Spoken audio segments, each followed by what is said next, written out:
Bonjour à tous, je m'appelle Ariane, je suis thérapeute et hôte de ce podcast. Pour cette nouvelle édition d'Hypnose et Conversations thérapeutiques, j'ai décidé d'explorer avec vous différentes voies et méthodes de compréhension et guérison de l'anxiété. Je vais donc à la rencontre de disciplines, de personnes explorant au quotidien le lien entre le cerveau, le corps et l'esprit.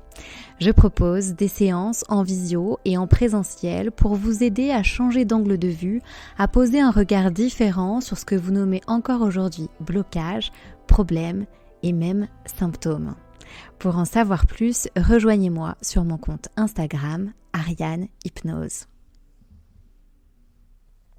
Bonjour à tous, j'ai été ravie de recevoir sur mon podcast Elodie, qui est naturopathe et énergéticienne, et être au contact d'Elodie, c'est être apaisé, vous verrez.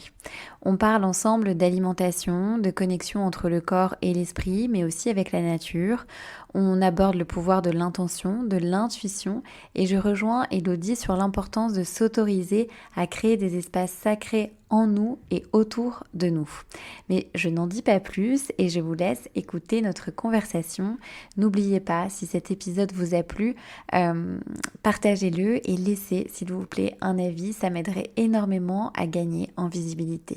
Merci infiniment et très bonne écoute. Bonjour Elodie. Bonjour Ariane. Ravie de t'accueillir sur mon podcast. Donc tu es naturopathe installée à Marseille. Tu proposes des séances en présentiel mais aussi en visio, Oui. il me semble. Je suis très contente de pouvoir partager l'importance avec toi de prendre soin de son alimentation et de son corps. On dit que l'alimentation est notre première médecine. On dit aussi que c'est une source d'énergie pour notre corps. Et c'est vrai que dans notre quotidien, souvent hyper stimulé, stimulant, on a tendance à l'oublier. Est-ce que tu peux revenir sur ton parcours en tant que naturo et comment la naturo est arrivée dans ta vie ?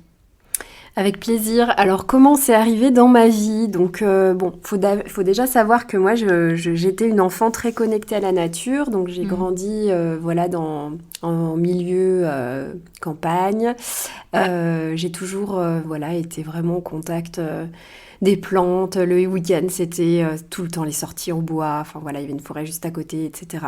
Quand je suis partie après faire mes études, vous pouvez imaginer, c'était dans des milieux urbains. Donc, j'ai vécu dans différentes villes. J'ai fait aussi une partie de mes études à New York. Je suis rentrée, j'ai travaillé donc à Paris. Là, j'étais en marketing et j'ai fait une carrière de 10 ans quand même là-dedans. Et la naturopathie, elle s'est invitée en 2017. À l'issue d'un bilan, comment on appelle ça ? Un bilan de compétences. Et donc, du coup, à ce moment-là, en fait, c'était très compliqué dans ma vie. J'étais vraiment très stressée. Je peux dire aujourd'hui que j'avais vraiment, en fait, un stress chronique. J'avais des problématiques de sommeil, j'avais des problématiques digestives, j'avais aussi une peau qui était vraiment pas top, quoi. Pas mal d'acné rosacée à l'époque, je faisais même, c'était assez handicapant. Et en fait, à l'issue du bilan, il y avait une piste qui est revenue, celle de la naturopathie. Et donc, j'ai commencé à l'investiguer plus sérieusement. J'ai moi-même rencontré du coup des naturopathes, j'ai fait des consultations, j'ai testé sur moi-même et là c'était évident qu'il fallait que j'aille là-dedans, quoi. Mais tu avais déjà un désir de changement en faisant ce bilan de compétences ? Oui, au fond de moi, j'avais un désir de changement, j'avais quand même des peurs aussi à vraiment me lancer, mais en tout cas au départ je pensais plus me mettre en freelance marketing et finalement j'ai fait totalement autre chose, quoi. Et tu travaillais pour quel type d'entreprise ? Alors, j'ai travaillé pour des grosses boîtes, du type Procter & Gamble, Clarins, etc. Mais au départ, dans un bureau de tendance. Donc, j'étais en fait responsable du pôle beauté, donc, et lingerie aussi. Donc, c'était vraiment des clients... beaucoup de grandes marques. Et puis après, j'ai travaillé chez Eugène Perma, donc c'était des cosmétiques aussi pour les cheveux. Donc soins professionnels du cheveu. Et j'ai terminé là-bas, en fait. Ok, donc un grand changement. Un grand changement, ouais. Est-ce que tu peux revenir justement sur tes études de naturo ? Est-ce que c'est une école en France ? Elle était où ? Et qu'est-ce que vous apprenez Alors, donc, l'école de naturopathie que j'ai faite, moi, c'est l'ISUPNAT, donc c'est l'Institut supérieur de naturopathie. Donc, c'est une école qui est reconnue par la FENA. La FENA, c'est la Fédération des naturopathes de France. C'est pas le cas de toutes les écoles. Et donc, c'était vraiment à l'époque un critère, on va dire, de qualité. Et alors après, moi, j'ai fait une formule. Donc, tu as différentes formules, en fait, d'études où tu peux, par exemple, garder une activité à côté professionnelle, des choses comme ça. Moi, j'avais tout lâché, en fait, et j'ai fait donc mon cursus en 1 an et demi à peu près, où là, je comprends les stages, etc. Et en fait, voilà, 1 an et demi d'études. Donc, ce qu'on étudie, en fait, donc on a énormément de cours d'anat-physiologie. C'est vrai que la naturopathie, souvent, on se dit c'est les plantes. Enfin, on voit, il y a beaucoup de croyances là-dessus sur, allez, on va se soigner par les huiles essentielles et les plantes. Mais en réalité, donc dans les cours, il y avait beaucoup d'anat-physio. C'est vraiment ce qu'on a le plus étudié. Donc, comment fonctionne le corps ? Exactement, ouais. Okay. Comment fonctionne le corps, de la cellule jusqu'à tous les systèmes, voilà, le système nerveux, le système digestif, toutes les pathologies, etc. Donc c'était vraiment hyper intense. Moi, j'avais fait une prépa. Je sais pas si tu vois ce que c'est, classe préparatoire. J'ai retrouvé, je trouve, un rythme classe prépa, quoi. Moi, j'ai vraiment ressenti comme ça. Bon, après, j'avais quand même 10 ans de plus, hein, donc qu'à l'époque, donc j'étais peut-être plus fatiguée, mais j'ai vraiment ressenti cette intensité de travail que j'avais pas eue depuis très longtemps. Enfin, tu vois, vraiment d'apprendre, en fait. Et puis, je suppose que plus t'apprenais et tu découvrais, plus t'avais envie aussi d'explorer. Ah bah totalement. Ouais. Parce que là, donc je vous parle, donc voilà, on a beaucoup d'anat physio, mais après, il y a beaucoup aussi de cours de bionutrition. Biodiététique, etc. Donc tout ce qui va tourner autour de l'alimentation vivante. On va avoir beaucoup de cours aussi au niveau du coup de tout ce qui est gestion des émotions. Et c'est là qu'en fait, moi, j'ai senti qu'il y avait vraiment un truc qui se passait pour moi. Parce qu'aujourd'hui, c'est vraiment ma spécialité d'accompagner les personnes sur le plan émotionnel. Il y avait aussi des cours de massage. Et ça, j'avais adoré. Et tu vois, au final, aujourd'hui, je me retrouve à faire de la réflexologie. D'ailleurs, les cours de réflexologie, on en avait aussi. Qu'est-ce qu'on avait d'autre ? Après, on avait pas mal de cours, évidemment, phyto, huile essentielle, ça, on les a eus. Hydrologie aussi, parce qu'en fait, tu sais, la naturopathie repose sur 10 techniques. Donc, du coup, c'est très large, en fait, le scope. Et après, avec ces 10 techniques, tu peux vraiment te spécialiser. Et puis, c'est comme une sorte de boîte à outils, tu vas pouvoir utiliser selon la problématique aussi de la personne en face de toi. Voilà. Donc, non, vraiment, c'était des cours c'était très dense et extrêmement intéressant, ouais. Et donc, tu as parlé aussi de réflexologie, si je ne me trompe pas. Oui. Donc ça, c'est venu à la suite ? Alors, c'est vrai que j'avais eu un coup de cœur quand même sur les cours de réflexologie, mais sur le moment, c'est pas quelque chose que j'ai creusé, tu vois, dès le début, quand je me suis installée, en fait, quand j'ai ouvert mon cabinet, je pratiquais pas. Et en fait, j'ai eu la chance, j'ai une amie qui s'est formée à la réflexologie dite sensitive, où en fait, donc, évidemment, tu as une base théorique, mais tu as aussi, en fait, vraiment toute la part, on va dire, intuitive, ressentie qui est développée. Et donc, du coup, derrière, on se faisait beaucoup entre nous, en fait, d'échanges de formation. Parce que, se former au bout d'un moment, c'est aussi du temps, des frais, etc. Et en fait, à partir de là, elle m'a remis En fait, finalement, c'est le cas de le dire, j'ai remis un pied là-dedans. Et en fait, derrière, j'ai pas décroché. Et aujourd'hui, vraiment, la réflexologie, c'est, on va dire, quasiment une consultation sur 2 pour moi, quoi. Énorme. Et qu'est-ce que ça a changé chez toi, la naturopathie, les premières consultations que tu as pu avoir ? Si tu peux aussi nous partager à quoi peut ressembler une première consultation avec toi, en tout cas avec ton approche. Ce podcast, il est évidemment pour tout le monde, mais particulièrement pour des personnes qui rencontrent de l'anxiété. Et est-ce que, peut-être qu'il y a des aliments qui peuvent favoriser... un mieux-être quand on a de l'anxiété. Quelle est ta vision par rapport à ça aussi ? Ça fait beaucoup de questions. Mais en tout cas, voilà, déjà, chez toi, qu'est-ce que ça a changé, la naturo ? Alors, chez moi, la naturopathie, qu'est-ce que ça a changé ? Je dirais, c'est déjà que ça m'a permis de me reconnecter à mon corps. Première des choses. Parce que finalement, dans cette vie que je vous ai décrit, où finalement je travaillais à Paris pour des grandes marques, etc. Et ben en fait, j'ai été dans un rythme extrêmement rapide, très speed, que ce soit par exemple le nombre d'emails qu'on va recevoir chaque jour, qu'on doit traiter, le nombre de réunions que tu peux avoir dans une journée, le fait de devoir traverser Paris, prendre le métro, courir, etc. dans ces couloirs, et puis après, évidemment, hein, le soir, on avait besoin aussi de se détendre, donc on va sortir, etc. Clairement, j'étais en fait dans un rythme qui me brûlait de l'intérieur, qui m'oxydait, on pourrait dire, donc le phénomène d'oxydation qui fait qu'en fait on se brûle, on vieillit à l'intérieur, et en fait mon système nerveux qui était en surchauffe totale. Donc l'anxiété, oui, elle était là. Moi je me rappelle avoir eu vraiment des moments de peur, tu vois, qui étaient intenses. J'avais des insomnies, j'avais comme si finalement il allait toujours se passer quelque chose pour moi en fait, tu vois, qui allait me tomber dessus, où je vivais, en fait je vivais, mon système nerveux était vraiment toujours en mode sympathique et survie, alerte, donc j'étais toujours en alerte en fait, donc déjà. Et pendant des années? Je pense pendant des années, mais vraiment beaucoup sur la fin. Ok.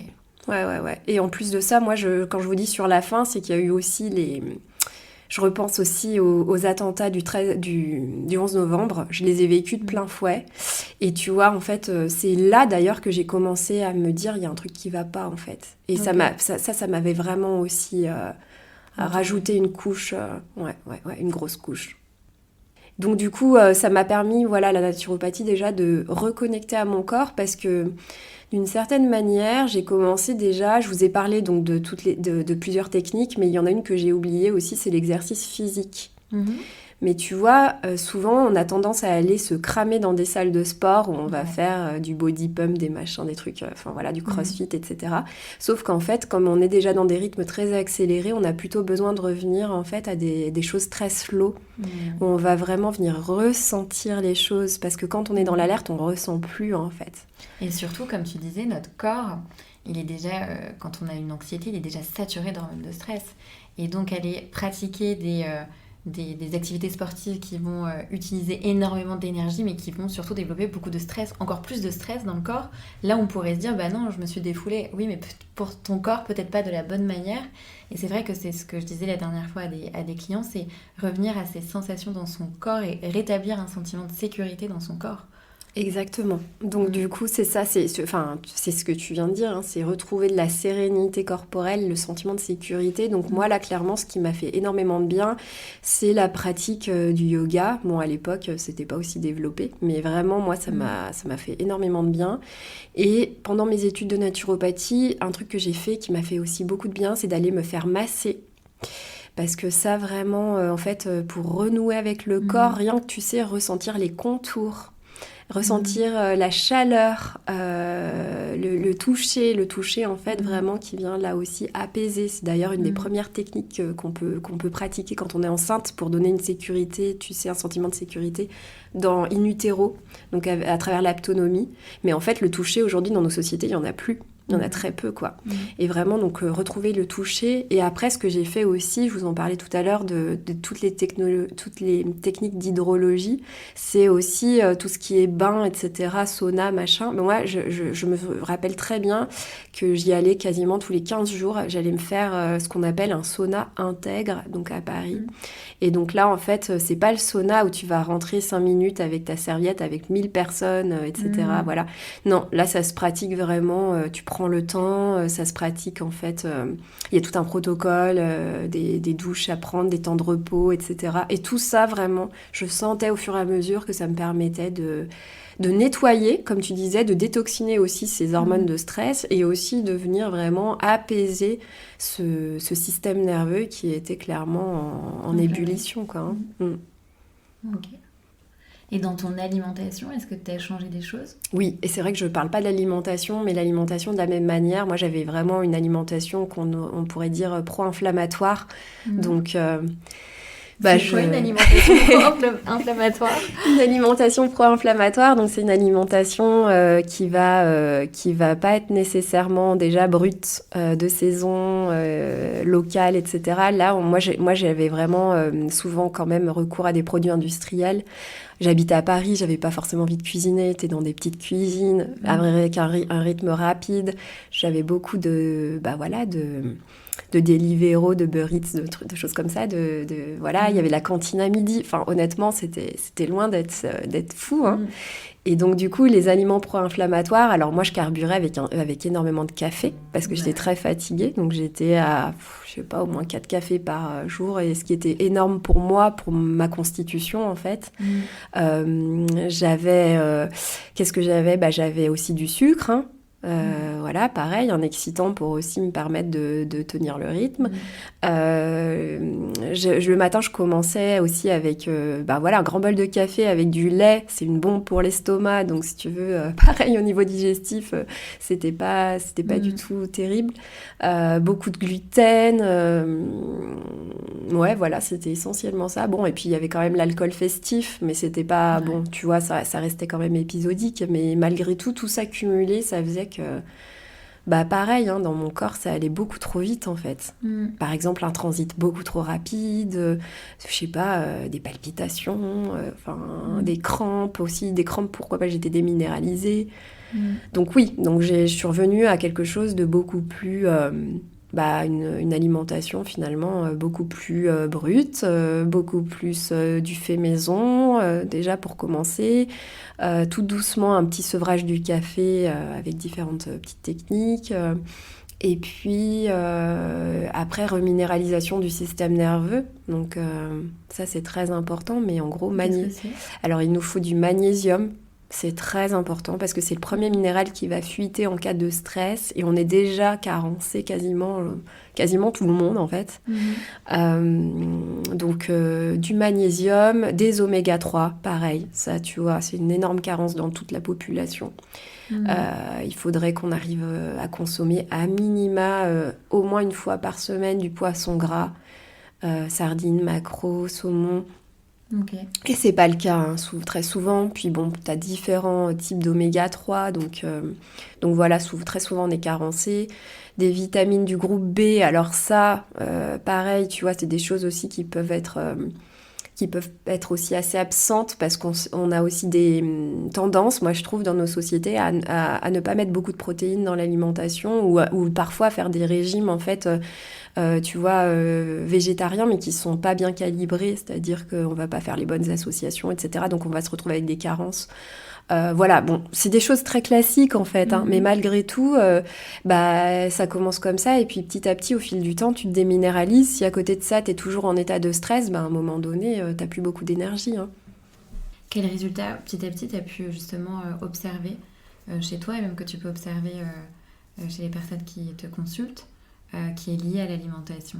Parce que j'ai l'impression que, je sais plus avec qui j'en parlais ou je l'ai lu, mais qui disait, en gros, avant de commencer une thérapie, il faudrait juste regarder ce qu'on mange. Parce que déjà, quel carburant tu mets dans ton corps, quelle énergie tu donnes à ton corps.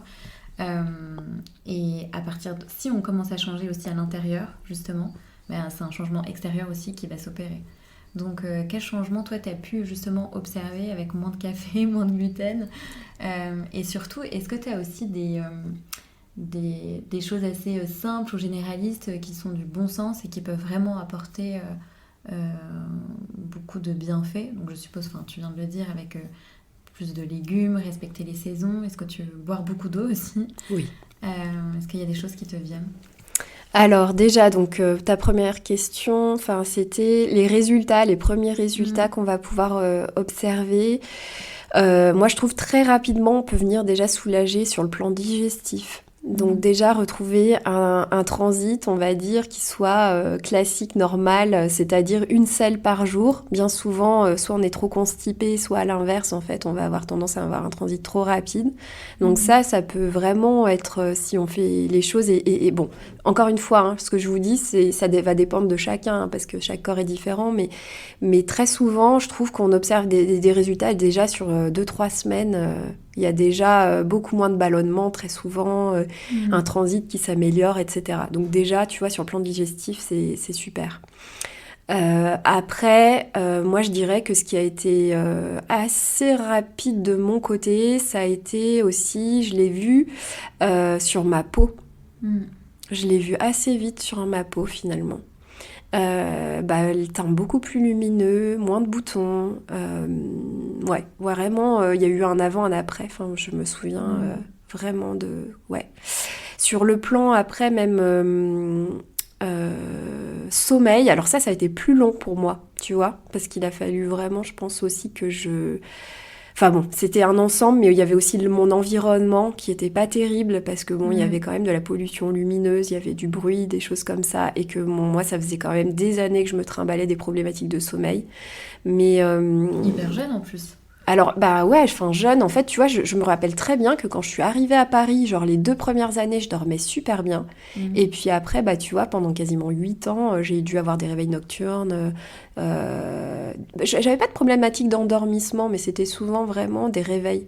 Okay. Et les réveils, faut savoir qu'après, derrière, ils correspondent à des méridiens bien précis, à des organes qui se rechargent tout au long de la nuit. Par exemple, si vous avez des réveils entre 1h et 3h, c'est le foie. Okay. Et moi, c'était le cas, par exemple, tu vois. Mon foie, il travaillait trop. Donc voilà, après le sommeil, ouais, ça a été un peu plus long.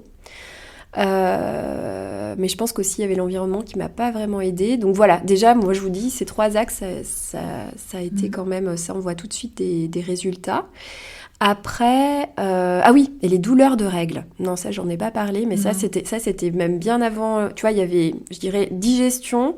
les douleurs de règles très vite et la peau. Si je devais en retenir 3, ce serait ceux-là. Donc tu n'avais plus de douleurs beaucoup moins. Ouais, c'était vraiment net en fait. Mais pourquoi ? Parce que les douleurs venaient d'une inflammation ? Oui.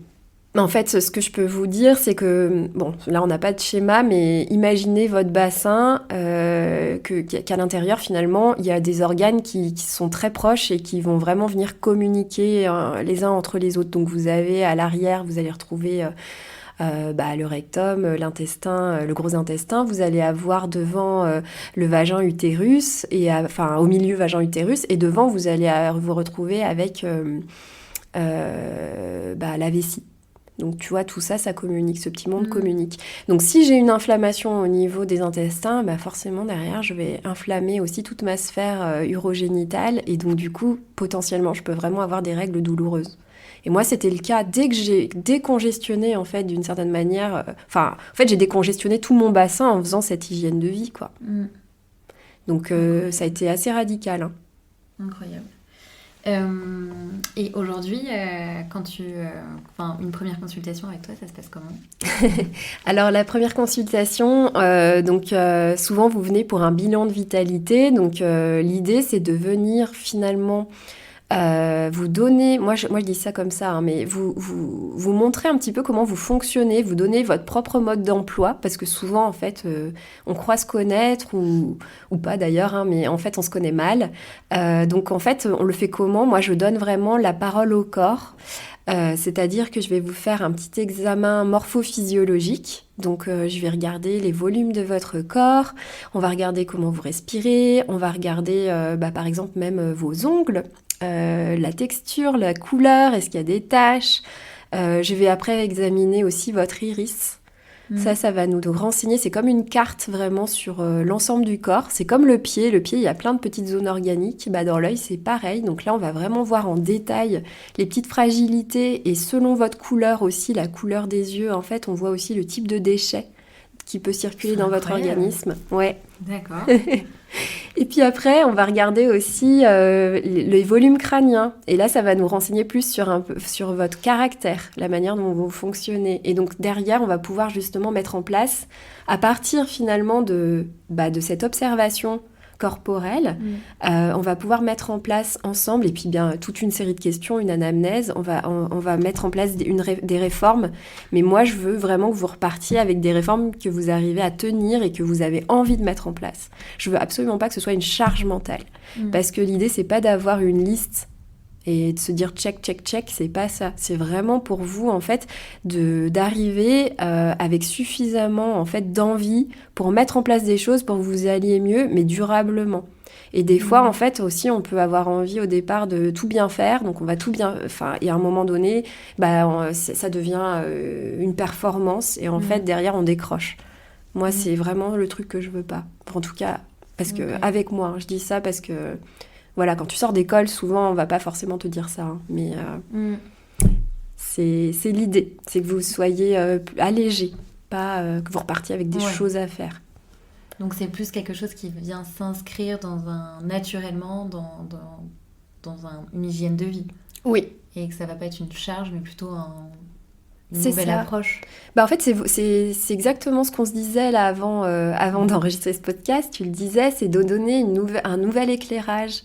Finalement, ok, ah oui, d'accord, donc, mais en fait, ces déséquilibres-là, ils peuvent venir de ça, donc, je suis rassurée, déjà, je sais que je vais pouvoir agir dessus.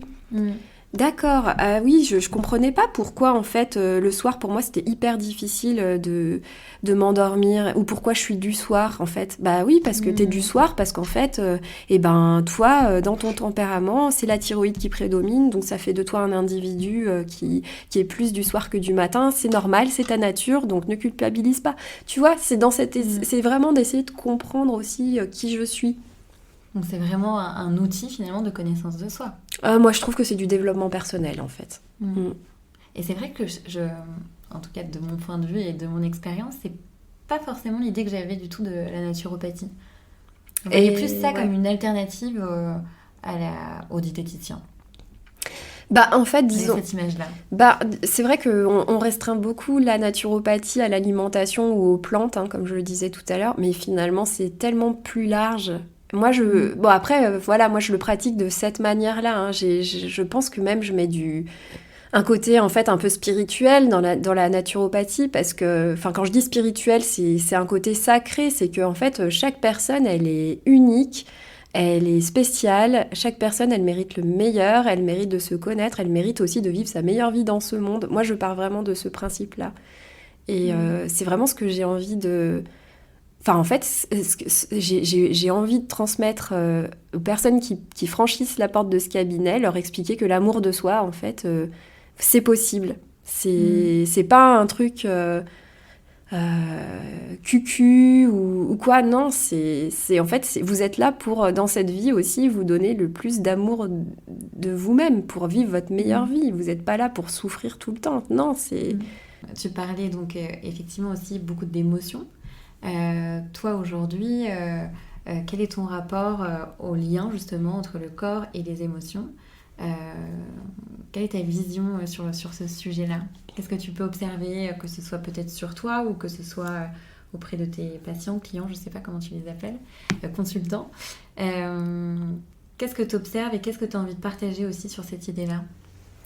Je pense qu'aujourd'hui, malheureusement, on n'est pas éduqué aux émotions, dans le sens où une émotion est un mouvement.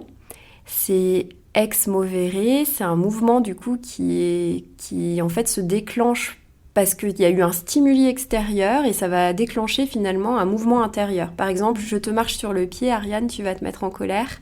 Voilà, parce que je l'ai fait volontairement. Donc cette colère, c'est un mouvement. Mais aujourd'hui, du coup, on n'est pas... en fait, tu pourrais très bien ne rien dire, parce que c'est du politiquement correct. Et c'est ce qu'on nous a appris, en fait, finalement, à figer l'émotion. Et donc, ce qui se passe, c'est que tu vas pas t'autoriser donc à vivre l'émotion. Par exemple, tu vas rien me dire, tu vas continuer. Et derrière, en fait, lui, ton corps, il va pas oublier, par contre. Donc, si un jour, ça se répète, ou tu vois, t'as une situation un petit peu identique, tu risques de pas bien vivre les choses. Moi, je trouve aujourd'hui qu'en fait, ce qui se passe, du coup, c'est que on a besoin de revenir au corps pour pouvoir à nouveau, en fait, mettre du mouvement et arriver à traverser nos émotions. Aujourd'hui, en fait, on les traverse pas. Et par traverser, t'entends finalement juste les ressentir comme elles sont ? C'est se donner l'espace pour venir les vivre, en fait. Donc ouais, il y a aussi une notion de ressenti, parce que le ressenti, tu vas l'avoir dans le corps. Mais se donner l'espace, s'autoriser. Par exemple, je suis triste, je viens de perdre un être cher. Est-ce que tout de suite j'ai besoin de me remettre dans le mouvement de la vie? Et ben on va te dire, bah oui, ça va lui faire du bien de faire ça, de sortir, machin et tout. Bah ouais, mais peut-être juste que j'ai besoin, en fait, quelques jours là, de rester chez moi, de traverser ma tristesse, et puis après, en fait, ce sera ok. Mais tu vois, c'est encore une histoire, je trouve, beaucoup aussi de rythme. Mm. Oui, de rythme, et puis aussi de, comme tu disais, de croyances ou d'éducation ou de politiquement correct. Ou la dernière fois, j'entendais, mais t'es un adulte quand même, tu peux pas te mettre dans cet état-là. Et je crois que c'est là où on a tout... Enfin, on n'a pas compris, justement. Mets-toi dans cet état-là. T'es un adulte, mais t'as le droit aussi de ressentir et de vivre ta colère. Et c'est pas parce que t'es en colère que t'es une mauvaise personne. Et s'il n'y a pas aussi d'émotions négatives et d'émotions positives, en fait, ce sont juste des émotions. Et c'est la projection qu'on va mettre sur elles qui fait qu'on s'empêche de la vivre. Oui. Parce que, oui, on pourrait dire par exemple que la tristesse est une émotion négative, mais c'est une émotion en fait, tout simplement, c'est une information. Et après, surtout, ce que j'ai remarqué, c'est qu'une fois qu'on s'autorise à vivre justement cette émotion-là, et qu'on ne cherche pas à l'analyser ou à la juger, etc., de bonne ou de mauvaise, ça crée justement aussi un nouvel espace. Exactement. Ouais. Et tu vois, il y a quand même un truc aussi, c'est une fois que tu as vécu l'émotion, parce que sur le coup, c'est très difficile de faire l'exercice, mais c'est aussi de se dire que chaque émotion, elle répond toujours à un besoin. Tu vois, et je pense vraiment à un besoin de notre être profond, je pourrais dire un besoin de l'âme. Mais par exemple, voilà, si j'éprouve de la colère, c'est qu'à un moment donné, mon besoin, c'est d'être respecté. Alors, soit les autres ne me respectent pas, peut-être aussi que moi-même, je ne me respecte pas et que je suis en colère contre moi-même. Mais en fait, c'est qu'aujourd'hui, finalement, les émotions, souvent, donc on veut les bâillonner, les taire, etc. Et par là même aussi nos corps, puisqu'en fait, c'est par le corps qu'on ressent l'émotion. Mais du coup, derrière, en fait, on tait nos besoins, donc on ne sait plus trop finalement qui on est. Et moi, ça a été tout le problème, tu vois, pour moi, de renouer avec mes émotions. C'est qu'à un moment donné, je crois qu'en fait, à force de vouloir les masquer, les faire taire, etc., en fait, finalement, je ne savais plus qui j'étais puisque je n'écoutais plus mes besoins qui étaient derrière. Et tu parlais de... Enfin, tu es aussi énergéticienne, justement. Qu'est-ce que tu mets derrière le mot énergie, justement ? Alors déjà, il faut savoir que l'énergie, nous en naturopathie, c'est déjà là, nous on fait, tu vois, des bilans de vitalité. Okay. C'est aussi l'objectif, donc je l'ai pas dit, mais l'objectif premier, c'est quand même de vous revitaliser, de vous redonner de l'énergie. Donc voilà, moi quand je vous disais, c'est aussi vous donner un mode d'emploi pour que vous puissiez vous traiter de la manière la plus douce et la plus aimante possible avec vous-même pour derrière vivre votre meilleure vie, avoir de l'énergie, parce qu'en fait l'énergie c'est l'envie, c'est l'énergie de vie, enfin voilà. Moi je me dis énergéticienne, pourquoi ? Parce qu'en fait je travaille plus sur le plan émotionnel et énergétique en fait, dans le sens où je vais vraiment vous aider à venir traverser, à nouveau, je répète, mais soit des étapes de vie difficiles, donc par exemple, un deuil, le fait de devenir maman, un postpartum, une ménopause, des choses comme ça. Et je vais aussi donc vous aider vraiment à venir libérer des émotions qui auraient pu être engrammées dans le corps. Donc voilà, c'est à ce niveau-là où moi je dis, et toujours pourquoi ? Pour que vous puissiez aussi retrouver derrière de l'énergie. Mais j'utilise des outils en fait qu'on dit, tu vois, en naturopathie vibratoires, c'est-à-dire qu'ils ont une action sur les corps énergétiques, parce qu'il y a plusieurs corps en fait qui s'emboîtent les uns des autres. T'as le corps physique, t'as le corps éthérique, t'as le corps émotionnel, t'as le corps, enfin t'en as plein. Et donc du coup, derrière, moi, ce que j'utilise, par exemple, c'est des outils comme les fleurs de Bach, les huiles essentielles, mais en olfactothérapie, ou même la réflexologie. Ce sont vraiment des techniques, en fait, qui vont faire bouger. Il va y avoir un petit shift dans le corps, ça va donner une information dans le corps, et derrière, en fait, comme tout est énergie, en fait, ça va tout faire bouger, quoi. Et c'est comme poser une intention quand tu dis donner une nouvelle information ? Alors, l'intention, je dirais que c'est... Est-ce que c'est une information?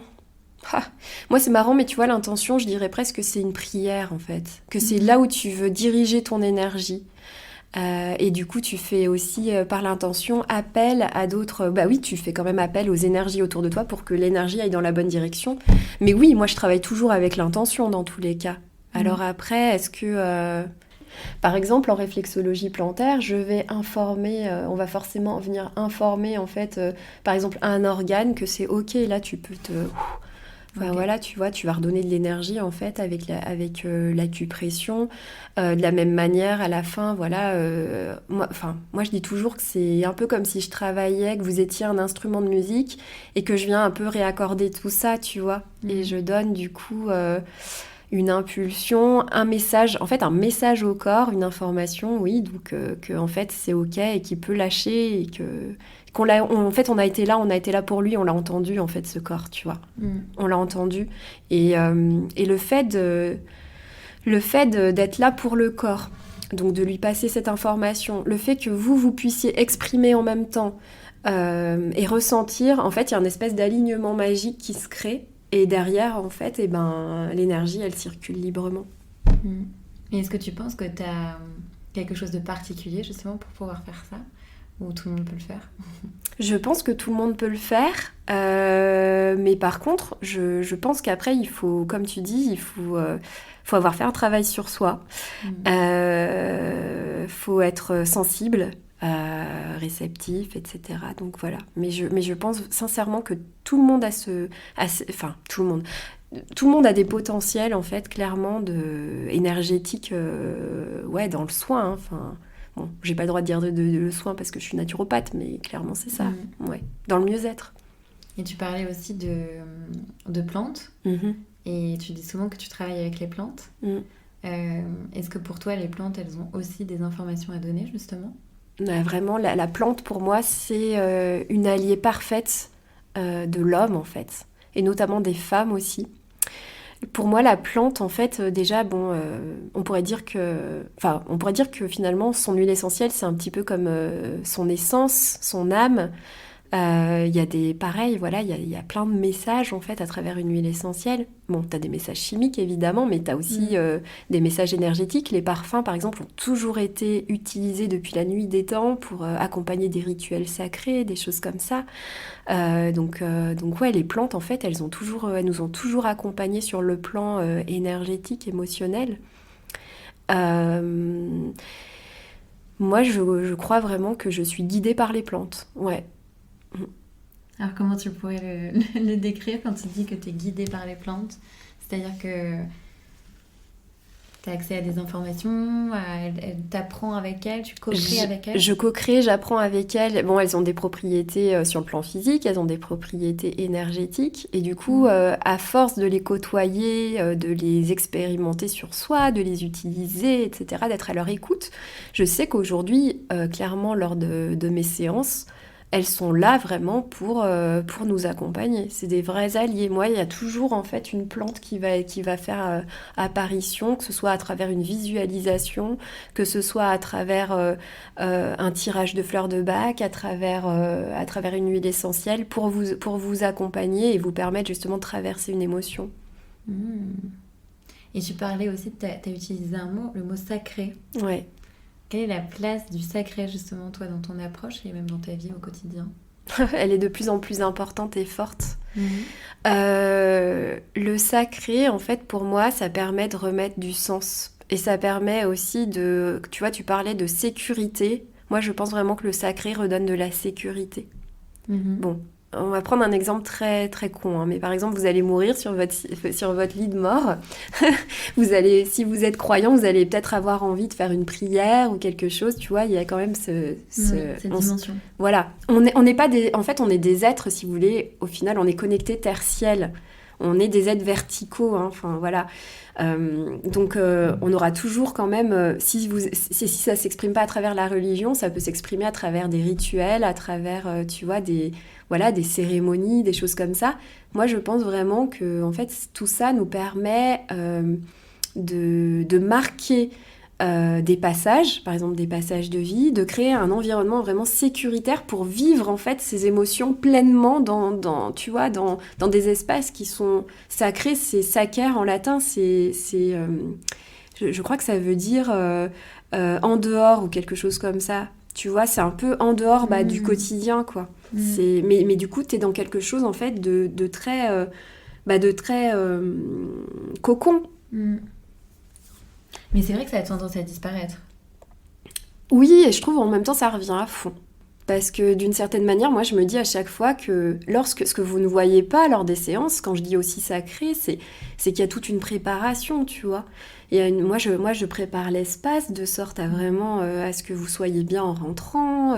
Je peux me connecter à la personne pour déjà voir un petit peu, arriver à ressentir, tu vois, même dans mon corps, s'il y a des points de blocage, souvent je vais pouvoir les ressentir. D'arriver en fait à faire en sorte que vous arriviez ici vraiment dans un petit cocon, quoi. Enfin, en fait, et que vous puissiez vraiment lâcher prise. Que ici c'est ok, dans cet espace-là, je peux m'autoriser à vivre pleinement mes émotions. Et tu parlais aussi enfin, quand tu disais sacré aussi, de cet espace effectivement de sécurité et de cocon.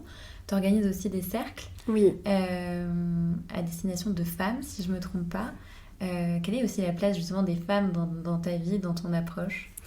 Alors c'est marrant que tu me poses cette question, mais en fait moi j'ai toujours travaillé ou même scolarisé, j'ai toujours été entourée de femmes. Et pourtant dans ma famille j'ai 2 frères, mes animaux ont toujours été des hommes, c'est marrant, hein. Mais du coup j'ai même travaillé dans, tu vois, finalement j'étais dans les cosmétiques, la lingerie, donc c'était très féminin. Je pense que ça a toujours été un espèce de fil conducteur. Ouais. Moi, le féminin, en fait, il s'est imposé à travers le rapport au corps.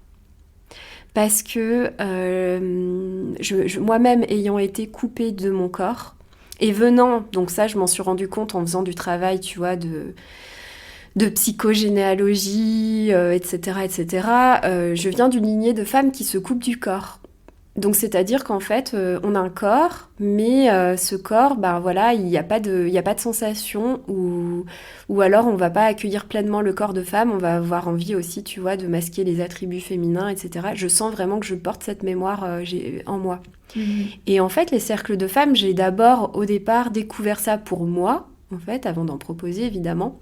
Et c'est là où ça a été, en fait, la révélation est magique. C'est que la première fois que j'ai fait un cercle de femmes, c'était proposé par une chamane. Et cette femme, en fait, a commencé à jouer du tambour. Et à ce moment-là, j'ai senti que mon ventre y vibrait, mais comme jamais. Donc, vraiment, ça... C'était un espace, si vous voulez, moi, qui était plutôt douloureux. Règles douloureuses... et j'en passe. Mais du coup, quand elle a commencé à jouer, ça a été... j'ai senti vraiment que là, j'avais un corps vivant, en fait, dans toute cette partie-là. Tout ce bassin-là était vraiment vivant. Et à partir de là, j'ai aussi libéré, derrière, lors de ces pratiques, j'ai commencé à libérer ma voix. Et moi, cette voix, en fait, je m'en étais coupée quand j'étais enfant. Alors que j'étais une petite fille qui chantait beaucoup, qui aimait beaucoup parler. Mais j'ai été coupée progressivement, tu vois, les non-dits, les non-dits, les je veux faire plaisir à tout le monde, etc. Au bout d'un moment, cette voix, clac, elle s'est... Puis je me suis trompée de voix, hein. Je suis partie en marketing alors qu'en fait, j'étais pas du tout faite pour ça, je pense, hein, au fond. Mais alors ça, tu le penses ou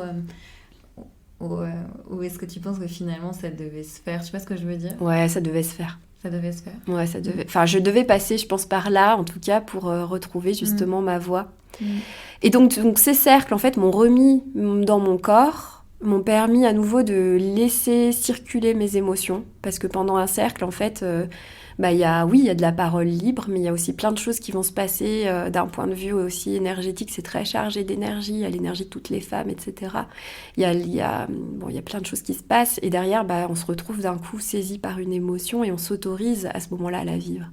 Et en fait, pour moi, aujourd'hui, proposer les cercles, c'est vraiment dans la continuité de mes séances, parce qu'en fait, ce sont des espaces de totale reconnexion corps-émotion. Et en fait, du coup, je pense aussi derrière de ta puissance. Alors, qu'est-ce que tu entends justement par puissance ? Cet alignement, c'est... Oui, c'est se sentir en vie. C'est retrouver l'envie. Et comme je te le disais tout à l'heure, c'est que derrière des émotions, il y a des besoins.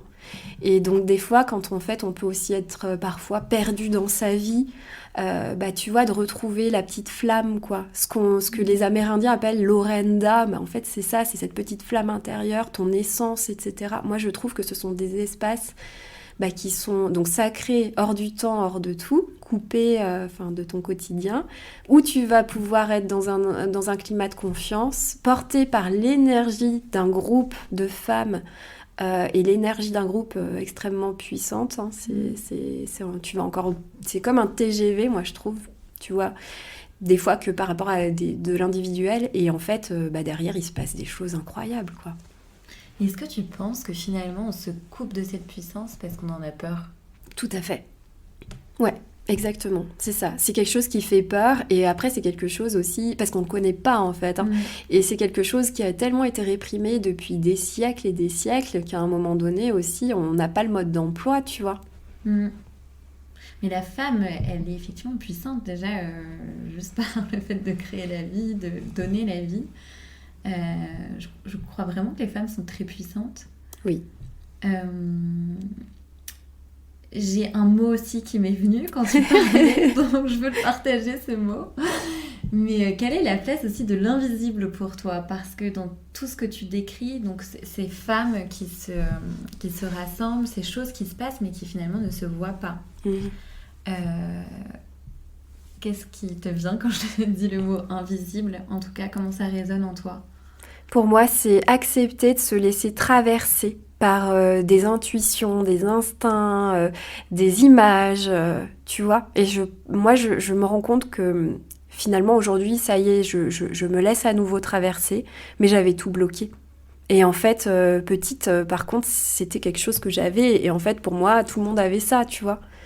Mais pour moi, l'invisible, en fait, c'est exactement... de toute façon, une émotion, même, tu vois, une émotion, c'est un flux... c'est un mouvement invisible. Hein. Enfin, l'invisible, en fait, pourtant, est tellement révélateur, tellement puissant. Et c'est tellement la part, aujourd'hui, je pense, qui nous manque dans cette société où, finalement, tout est performance, tout est efficacité, résultat, alors qu'en fait, la magie, c'est aussi, je dis invisible et magie, tu vois, je les mets ensemble, même si c'est pas tout à fait pareil, mais pour moi, la magie, tu sais, je sais pas si tu connais le langage des oiseaux. Non. Le langage des oiseaux, c'est, par exemple, avec magie, la magie, c'est l'âme qui agit. J'adore. Tu vois, tout à l'heure, tu me parlais du sacré. Le sacré aussi, ce sont des espaces de création. Sacré. En fait, c'est aussi, tu vois, là aussi, c'est invisible, mais c'est l'énergie, en fait, et la portée d'un mot. En fait, le langage des oiseaux, ça vient des alchimistes. C'est encore une autre histoire, mais en gros, il y aurait vraiment il y aurait plein de sens cachés, en fait, dans les mots. Mais il faut les entendre avec un nouvel éclérage, avec en fait, une autre fréquence. Voilà. D'accord. Ouais. Et donc puissance, et donc là me vient le mot maintenant son. Justement, tu parlais de la voix. Aujourd'hui, par exemple, ta voix, tu l'utilises pour tu chantes, Alors déjà pour moi, je l'utilise déjà pour moi parce que ma voix, en fait, c'est juste déjà très joyeux. Parce qu'en fait, je fais aujourd'hui du chant d'impro. Alors, ça me permet vraiment c'est de la pure joie, en fait. Parce que tu peux tout dire, tout chanter à ton rythme, tu fais ce que tu veux, donc c'est de la pure liberté. Mais surtout, aujourd'hui, comment j'utilise ma voix dans les cercles, en fait, de manière très instinctive, et je fais chanter les femmes, pareil, sans aucun objectif de performance. C'est vraiment, en fait, se laisser porter, encore une fois, et se laisser traverser. Donc, par ta propre voix. Et en fait, tu vas voir que forcément, ce sera beau et harmonieux. Et tu vas sentir aussi quand tu chantes où est-ce que ça s'ouvre, où ça se ferme dans ton corps, où est-ce qu'il y a de la chaleur, où est-ce que... En fait, tu vas pouvoir habiter à nouveau ton corps. Donc, tu es vraiment dans une pure connexion de ton corps et donc de toi à ton environnement, finalement. Exactement. Et tu es toujours en train de co-créer et c'est pas finalement... on te sent pas en tout cas victime d'un quotidien ou d'injonctions, etc. J'ai l'impression qu'il y a quand même beaucoup d'écoute, beaucoup de ressenti et beaucoup de confiance. Oui, En fait, je pense qu'il faut aujourd'hui que je sorte clairement des protocoles. Moi, j'ai toujours été finalement très créative, même petite. Enfin, tu vois, cette voie artistique, j'ai essayé de la retrouver. Bon, je me suis plantée, hein, je suis allée en marketing, mais malgré tout, après le marketing, je suis allée travailler dans un bureau de tendance. Donc, tu vois, il y avait ce côté artiste, etc., quand même, qui était là. On travaillait avec beaucoup de créatifs. Mais aujourd'hui, je me rends compte, en fait, que, ouais, il y a besoin, hein, il y a besoin de cette création, en fait. Il y a besoin aussi, les choses évoluent, les choses sont vivantes. Nous, on est du vivant. Donc, si on s'autorise pas à, tu vois, à faire du sur-mesure et des choses, en fait, vraiment, des fois, de se laisser guider par l'intuition. Enfin, moi, je vois que mon intuition, c'est mon meilleur maître, hein. Mm. Et ça, c'est quelque chose que tu as peaufiné avec les années? Oui, avec les années, hein. Au départ, Ok. pas du tout. Ça s'est fait petit à petit. Après, bon, je crois que j'ai quand même toujours été très intuitive. Mais tu vois, encore une fois, j'avais tout fermé. Mm. Mais je crois qu'il y a aussi quand même dans ce chemin-là l'importance aussi de la nature. J'ai l'impression que quand même, dans des espaces, enfin, si je prends l'exemple de Paris, où c'est quand même saturé d'informations, euh, pour se connecter à son intuition, pour se connecter à ses ressentis, c'est quand même pas la même chose que de pouvoir bénéficier de la nature. Alors, en fait, tu peux toujours quand même te recréer ta nature, enfin un environnement nature Mhm. pour toi, que ce soit à travers, voilà, tu vas être à Paris, bah tu peux quand même prendre le temps d'aller dans un parc, tu vas pouvoir aller faire le silence en toi à travers une classe de yoga. Mais je suis d'accord, c'est peut-être pas l'environnement qui va te porter et qui va t'y aider pour aller plus vite, quoi. Mhm. Mais en fait, je trouve que ce qui est intéressant dans tout ça, c'est que là, tu vois, on parle d'invisible et on a l'impression de mondes subtils, de choses un peu intangibles et qui font très perché et tout. Mais en réalité, moi, je crois vraiment que enfin, je pense que je suis à la fois très intuitive et voilà, que l'invisible occupe une place importante. Mais je pense aussi que le visible et le corps et l'ancrage, la terre, tout ça occupe une place aussi hyper importante. Parce que quoi de plus matière, quoi de plus tangible qu'un corps qui en fait est le meilleur guide de ta vie, parce que c'est lui qui va te guider, te signaler là où tu peux aller, là où c'est bon pour toi d'aller, là où c'est moins bon pour toi d'aller. Et puis la nature, bah en fait, quelle source de sagesse, parce que finalement, si tu es juste dans l'observation de la nature, mais en fait, t'as tout. Mhm. Tu vas redécouvrir le cycle des saisons, donc derrière tu vas redécouvrir peut-être ta nature cyclique, tu vas pouvoir Mhm. redécouvrir les bienfaits des aliments, bien t'alimenter, enfin, en fait dans la nature tu as tout. Mhm. Et pourtant la nature, eh ben, elle est très concrète, hein. Est-ce que c'est pas beaucoup plus simple finalement qu'on le pense? Oui, je crois, en fait c'est ça. Moi j'ai envie de Mhm. dire, je suis d'abord passée par cette phase de totale reconnexion, tu vois, même d'aller juste tous les week-ends vraiment prendre des bains de forêt, d'aller marcher, d'aller en fait des choses très très concrètes. Et c'est Mhm. après derrière que tout ça a pu aussi bah voilà, qu'il y a eu d'autres perceptions qui se sont ouvertes, mais au départ en fait juste déjà de revenir à son corps, c'est déjà c'est sacré. Et justement, dans ton approche, donc aujourd'hui, tu as ton cabinet, tu proposes des cercles aussi, mais est-ce que tu sais un peu où tu vas ou est-ce que tu as envie de créer de nouvelles choses tu, te, tu, tu projettes comment justement tes prochaines années? Puisque je suppose que bah, tu découvres à chaque fois de plus en plus, mais tu as envie de quoi pour la suite?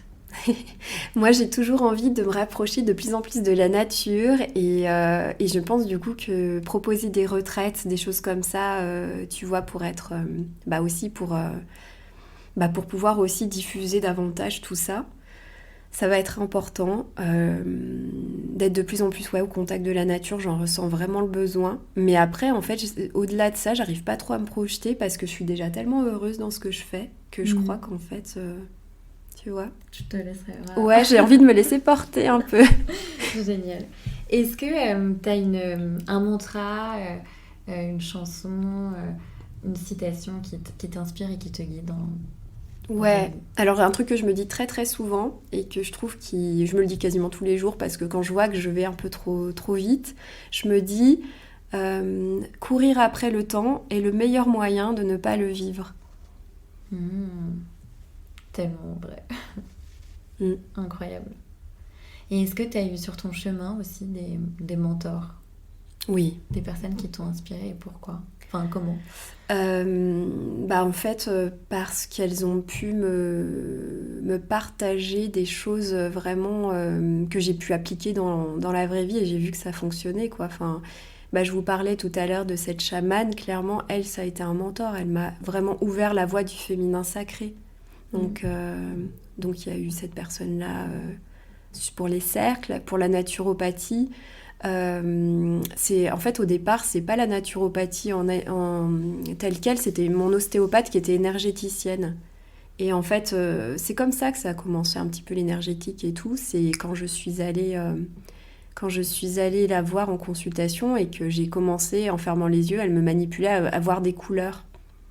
Et en fait, ça correspondait un petit peu, tu vois, au chakra, là où elle manipulait, en fait.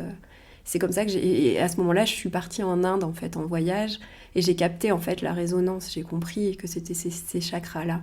D'accord. Et c'est comme ça qu'en fait, j'ai commencé... c'est là que, tu vois, c'était en 2015, j'ai commencé à me réaccorder un peu à la spiritualité à ce moment-là, ouais. Ça a été 2 événements. Puis les attentats. En fait, il y a eu un peu tout qui arrivait en même temps, quoi. Au même moment. Ouais. Ce podcast touche à sa fin. Est-ce que tu as envie de partager peut-être un sujet ou quelque chose où tu as l'impression de ne pas... Afin que je n'ai pas pu aborder avec toi, ou est-ce que... Moi, tout à l'heure, ça rejoint un peu ce que le mantra, là. Enfin, le mantra, c'est pas un mantra, mais la petite citation que je vous ai donnée. Je pense vraiment qu'aujourd'hui, il faut qu'on apprenne tous à ralentir. Je crois vraiment on a un tempo, donc on reparle de musique et de son, etc. Mais je crois vraiment qu'aujourd'hui, le tempo de nos vies est beaucoup trop rapide. Et en fait, du coup, c'est là que rien ne va, c'est là que tout est trop saturé, c'est là qu'on est à côté de nos corps, en fait, de nos émotions, de nos sensations. Donc, ralentir, accordez-vous du temps juste pour vous-même, en fait, des rendez-vous avec vous-même, c'est hyper important. Merci en tout cas, beaucoup. Merci à toi, Ariane. Et on peut te retrouver où? Donc sur Instagram, si ton nom sur Insta, c'est quoi? Alors sur Instagram, donc vous allez me retrouver sous le nom Un jardin sous la lune, qui va bientôt changer. Donc je ne sais pas quand ce podcast va être diffusé, mais... cette semaine, je pense. Ok.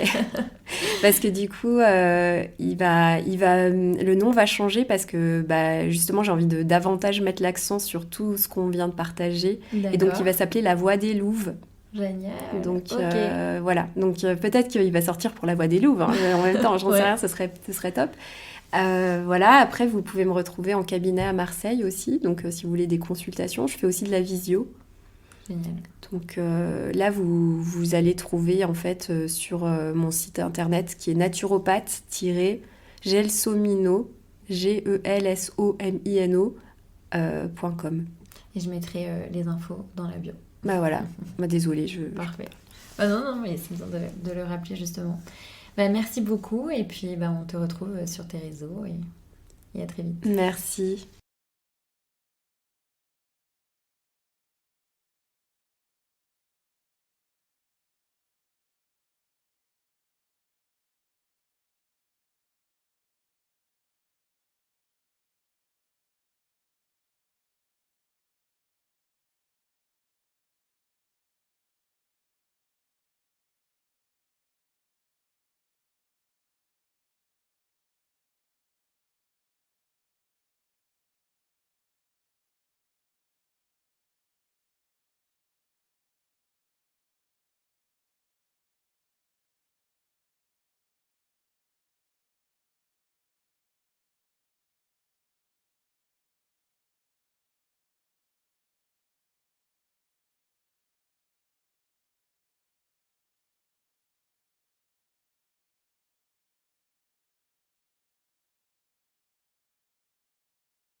Bonjour à tous, bonjour à tous.